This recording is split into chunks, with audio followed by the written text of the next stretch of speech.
Hello everyone, I am Rimita and welcome to midnight alone. किसी family के लिए खुद का नया घर होना किसी सपने से कम नहीं होता। लेकिन जब आपको पता लगे कि उस घर में आप अकेले नहीं रहते हैं तो क्या होगा।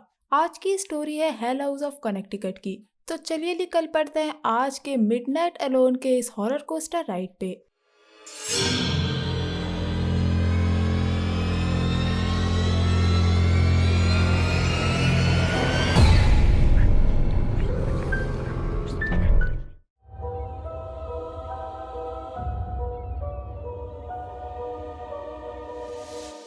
बेकविथ फैमिली 19वीं सदी में 89 बकिंगम रोड सीमोर कनेक्टिकट के नए घर में रहने आई थी। बेकविथ फैमिली के लिए नए घर का मतलब था नई शुरुआत होना। कनेक्टिकट में नेटिव अमेरिकन हजारों सालों तक रहे हैं, लेकिन 1642 में यहाँ यूरोपियंस भी सेटल होने लगे थे। कनेक्टिकट के रूरल एरिया हार्बर में ऐसे कई घर हैं जहाँ पे ऐसी हॉन्टिंग्स होती हैं। सिमोर के हिस्टोरिक टाउन में आज भी ऐसे कई लीजेंड जमीन के अंदर दफन है जो जिंदा लोगों पे घात लगाए हुए हैं, जिसकी वजह से यहाँ लोकल हॉन्टिंग्स दुनिया भर की नजरों में आई।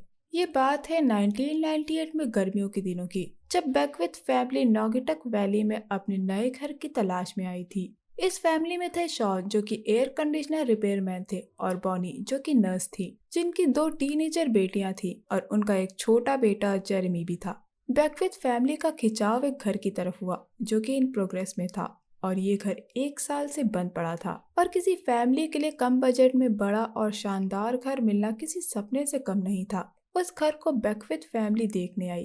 फैमिली के हर मेंबर को वो घर पसंद आया, लेकिन बॉनी की सबसे बड़ी बेटी को वो घर पसंद नहीं था। उसे वहाँ कुछ गलत होने का एहसास हो रहा था। वो उस घर में जाना ही नहीं चाहती थी, लेकिन बॉनी का कहना था कि वो बस एक घर है जो बॉनी की बेटी ने कभी नहीं देखा है। अंदर जाके उन लोगों ने पूरा घर देखा और डिसाइड किया कि उन सबको ये घर बहुत पसंद आया है। लेकिन बॉनी की सबसे बड़ी बेटी का कहना था कि वो घर इविल है और वो यहाँ नहीं रहना चाहती। कुछ टाइम बाद बॉनी की फैमिली उस घर में शिफ्ट हुई। बॉनी को लगा था कि शायद वक्त के साथ उसकी सबसे बड़ी बेटी इस घर को अपना लेगी। 9 साल का जेरेमी और 15 साल की जेनिफर अपना अपना सेपरेट रूम पाके बहुत खुश थे। जेनिफर ने अपना बेड खिड़की के पास रखा था। रात को जेरेमी को अपने रूम में खटखटाने की आवाज सुनाई देती है। पहले तो जेरेमी ध्यान नहीं देता, लेकिन वो आवाज बार बार वापस आती है और तेज हो जाती है। डर के मारे जेरेमी ये बात अपनी माँ बॉनी को बताने जाता है, लेकिन बॉनी का सोचना था कि शायद वो घर इतना बड़ा है जिसकी वजह से उसका बेटा इस घर में डर रहा है, और वो जेरेमी को अपने रूम में वापस ले जाती है। बॉनी ने जेरेमी को गिफ्ट में फ्लैश लाइट दी थी, जिससे 3 अलग अलग कलर की लाइट्स आती थी। बॉनी ने अपने बेटे से कहा कि वो प्रेयर करे और अगर उसे लगता है कि उसके रूम में कोई मॉन्स्टर है तो वो ग्रीन फ्लैश लाइट को जलाए, इससे वो मॉन्स्टर चला जाएगा। जिसके बाद बॉनी अपने बेड में वापस चली जाती है। लेकिन उसी रात जेरेमी को वापस कुछ चीजों के गिरने की आवाज आती है और जब जेरेमी टॉर्च से देखता है तो उसको एक काली परछाई जाती नजर आती है, जिसको देख के जेरेमी डर के मारे सहम जाता है। तभी एक इनविजिबल फोर्स उस पे हमला कर देती है, जिसने जेरेमी की चादर को हवा में उड़ा के कमरे के एक कोने में फेंक दिया था। और ये वो रात थी जब पूरा घर जेरेमी की चीखों से गूंज रहा था। रोज करीब 11 से 12 के बीच में जेरेमी उठ जाया करता था और ये सिलसिला जेरेमी के साथ रोज रात में होता था। अगली सुबह जेरेमी ने अपनी माँ बॉनी को सारी बात बताई कि उसके रूम में डिस्टरबेंस बढ़ती जा रही है, लेकिन बॉनी को समझ नहीं आ रहा था कि वो जेरेमी को कैसे शांत करे। कुछ दिन बाद जेनिफर को भी अपने रूम में किसी के होने का एहसास हुआ। उसका कहना था कि उसे ऐसा लगता था कि मानो कोई उसे लगातार घूर रहा हो। उस रात जेरेमी जेनिफर के पास आता है और कहता है कि उसका नाम कोई पुकार रहा है, लेकिन जेनिफर कहती है कि उसने बस बुरा सपना देखा है और उसे अपने बेड में वापस चले जाना चाहिए। लेकिन जेरेमी अपने माँ बाप के साथ सोने चला जाता है और उसी रात एक काली परछाई जेनिफर के बेड के नीचे से होती हुई गुजरती है, जिसके बाद उसका बेड जोर जोर से हिलना शुरू हो जाता है। जाहिर सी बात है कि ये काम किसी इंसान का नहीं हो सकता। इस एक्सपीरियंस के बाद जेनिफर डर गई थी। उसे लगा कि अगर ये बात वो अपनी माँ को बताएगी तो उसकी माँ उस पर यकीन नहीं करेगी, इसलिए उसने ये बात अपने तक ही रखी। और उस रात जेनिफर ने अपना बेड खिड़की के पास से शिफ्ट करके कमरे के दूसरी तरफ रख लिया। 2 रातें बीत जाने के बाद जेनिफर का बेड फिर से हिलना शुरू हुआ। अगली सुबह जेनिफर ने ये बात बॉनी को बताई। पहले तो बॉनी ने जेनिफर का विश्वास नहीं किया। बॉनी को लगा कि शायद उसकी बेटी उससे मजाक कर रही है, उसका बेड अपने आप कैसे हिल सकता है। लेकिन बॉनी ने अपनी बेटी की बात गंभीरता से ली और सारे परिवार को बात करने के लिए बुलाया। और अब फैमिली के बाकी लोगों ने बताया कि उनके साथ क्या क्या एक्सपीरियंस हो रहे थे। जब आपको ये ना पता हो कि आपका सामना किससे हुआ है तो वो बहुत ही डरावना एहसास होता है।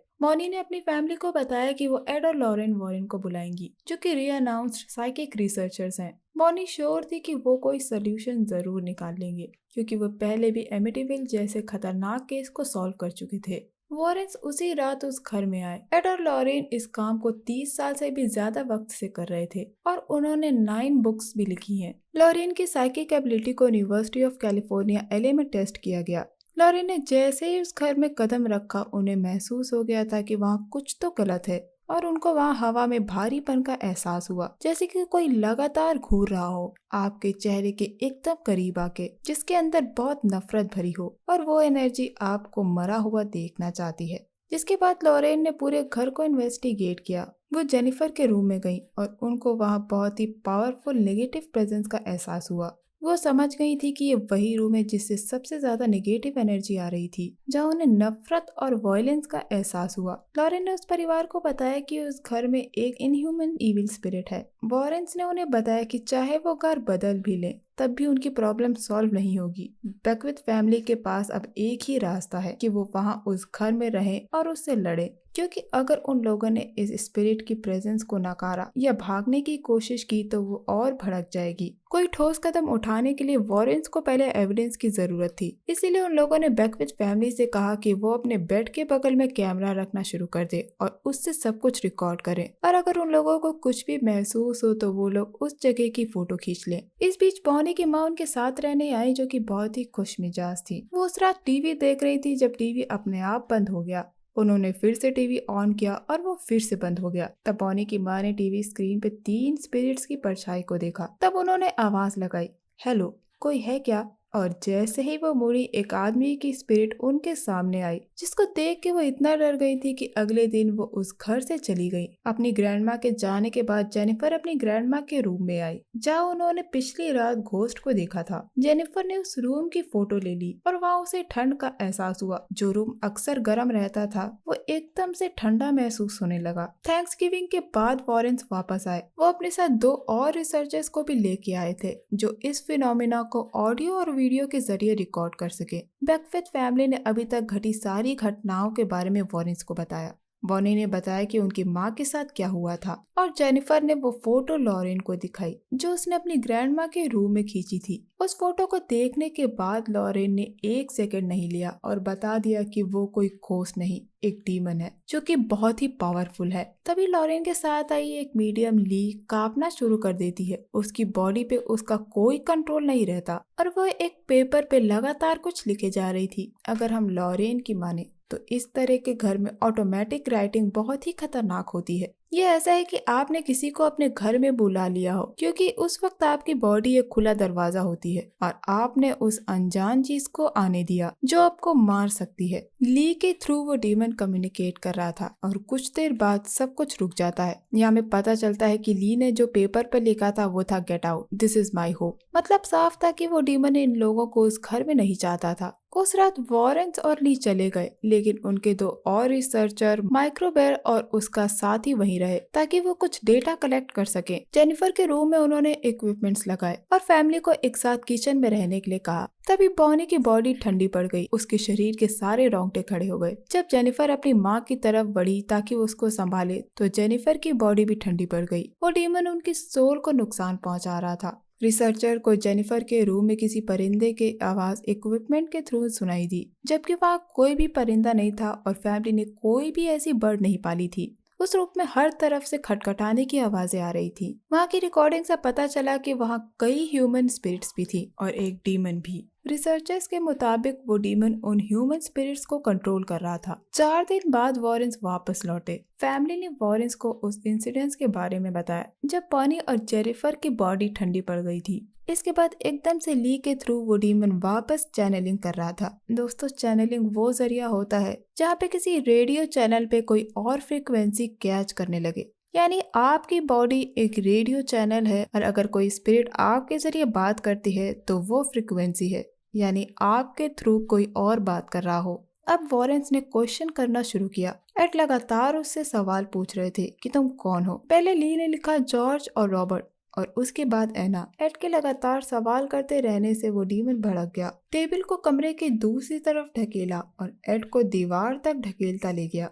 वॉरेंस के मुताबिक फैमिली को एक साथ ये लड़ाई लड़नी थी। अगले दिन बॉनी और जेनिफर लोकल टाउन हॉल गए और कुछ इन्फो कलेक्ट किए। तो बॉनी को वहां रिकॉर्ड में जॉर्ज रॉबर्टसन नाम से पेपर मिले, जिसके मुताबिक 1888 में उस घर का मालिक जॉर्ज रॉबर्टसन था। उस पेपर के जरिए उनको एक ग्रेवयार्ड का पता चला जो कि वहां से 10 मिनट की दूरी पे था। उस ग्रेवयार्ड में जाते ही जो पहला हेडस्टोन मिला वो था जॉर्ज रॉबर्टसन का। यानी अभी तक उन्हें जो भी पता चला और जो भी हो रहा था वो एक सच्चाई थी। क्रिसमस आ रहा था और उस रात बॉनी के बच्चे क्रिसमस गिफ्ट्स को रैप कर रहे थे जब दरवाजा जोर जोर से हिलने लगा। वो बच्चे डर के मारे भागते हुए आए और बॉनी को सारी बात बताई। बॉनी ने तुरंत लॉरेन को कॉल किया और लॉरेन एक प्रीस्ट को लेके आए ताकि उस घर को ब्लेस किया जा सके। लॉरेन को उम्मीद थी कि ये ब्लेसिंग काम करेगी, लेकिन उनको एक डाउट भी था कि सिर्फ ब्लेसिंग ही काफी नहीं होगी। इस ब्लेसिंग के किए जाने के बाद बॉनी अचानक पेंटिंग करना शुरू कर देती है और खुद को फैमिली से काट देती है। पेंटिंग बनाते बनाते बॉनी लगातार रोती जा रही थी। दरअसल बॉनी के थ्रू एना अपनी फीलिंग्स बता रही थी। उस ड्राइंग के जरिए पता लगता है कि एना ने किसी अपने को खो दिया था और एना की आत्मा उसी दर्द को लिए उस घर में अभी भी ट्रैप थी। एक रात फैमिली एक साथ सो रही थी जब डीमन ने उन पे हमला कर दिया। वहां रखी सारी बुक्स हवा में उड़ते हुए उनकी तरफ आ रही थी और ये बॉनी का ब्रेकिंग पॉइंट था। उसने लॉरेन से मदद मांगी ताकि ये सब एंड हो सके। लॉरेन समझ गई थी कि अब कुछ और करना ही होगा। लॉरेन ने बताया कि उन्होंने एक प्रीस्ट से बात की है ताकि वो एक्सॉर्सिज्म परफॉर्म कर सके, लेकिन उसके लिए उन्हें लंबे वक्त तक फास्ट रखना होगा। तब तक फैमिली को इंतजार करना होगा। बॉनी ने अपने आप को फैमिली से काट दिया था और वो लगातार पेंटिंग किए जा रही थी। इसी बीच लॉरेन का कॉल आता है और बॉनी लॉरेन को सारी बात बताती है कि उसने पेंटिंग में क्या बनाया। उसने पेंटिंग में एक पिरामिड बनाया था जिसके एक तरफ बिजली कड़क रही थी और नीचे कुछ लोग उस पिरामिड की तरफ जाने की कोशिश कर रहे थे। ये सुनने के बाद लॉरेन ने बॉनी को पेंटिंग करने से रोक दिया और कहा कि बॉनी इसी वक्त वो पेंटिंग करना बंद कर दे क्योंकि ये बहुत ही डेंजरस है। इस बीच बॉनी की माँ हिम्मत जुटा के वापस उनके साथ रहने आई और वो जैसे ही घर के अंदर आई वो बीमार पड़ गई, जिसके बाद उन्हें हॉस्पिटल में एडमिट किया गया। डॉक्टर्स ने पाया कि उनकी हार्ट बीट इरेगुलर तरीके से चल रही थी और उस रात उनको वहीं एडमिट रखने का फैसला किया। जेनिफर और बॉनी उनके पास थी। जब बॉनी की माँ ने प्रेयर्स पढ़ना शुरू किया तो वो प्रेयर्स नहीं पढ़ पा रही थी और जब उन्होंने प्रेयर्स पढ़ी तो वो उल्टी पढ़ रही थी, जो कि बहुत ही अजीब बात थी। उधर बॉनी की बड़ी बेटी लौट रही थी जब उसका एक्सीडेंट हो गया, लेकिन खुशकिस्मती से उसको ज्यादा चोटें नहीं आई थी। बॉनी ने एक प्रीस्ट को अपनी माँ को चेक करने के लिए भेजा। जब प्रीस्ट वहाँ पहुंचा तब बॉनी की माँ को ऐसा लगा कि उनकी पेट में किसी ने मुक्का मार दिया हो, जिसके बाद प्रीस्ट ने प्रेयर पढ़ना शुरू किया और बॉनी की माँ को आराम मिला। 3 दिन बाद एड और लॉरेन एक्सॉर्सिस्ट को लेकर आए। क्योंकि ली के थ्रू वो स्पिरिट कम्युनिकेट करती थी, इसीलिए उन लोगों ने ली को बांध दिया था इस उम्मीद में कि वो डीमन वापस ली के थ्रू कांटेक्ट करेगा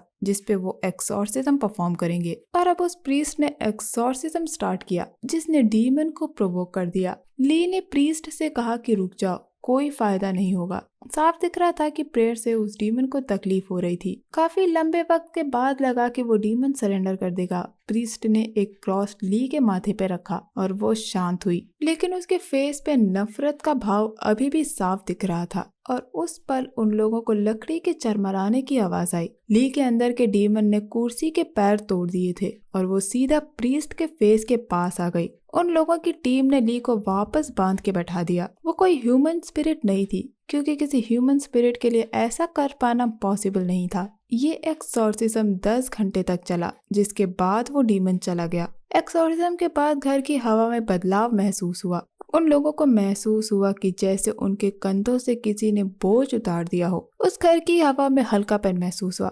बैकविथ फैमिली पहली बार अपने घर में सेफ थी। आखिरकार बॉनी की प्रेयर्स का जवाब गॉड ने दे दिया था।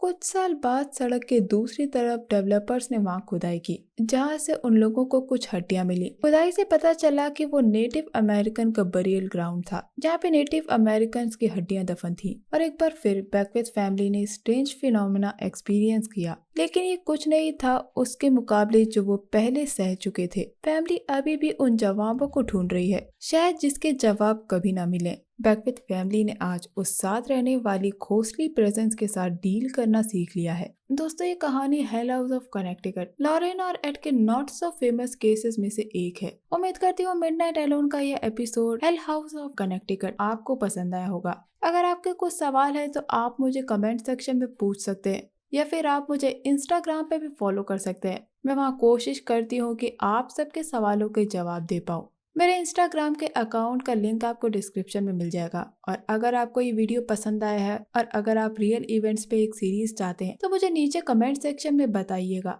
और ये भी बताइएगा कि इसके साथ आप मिडनाइट एलोन में और क्या देखना चाहते हैं। तो दोस्तों, चलिए मिलते हैं मिडनाइट एलोन के एक और इंटरेस्टिंग राइड पे। तब तक के लिए अपना बहुत ख्याल रखिए। Stay safe, keep hunting, lots of love.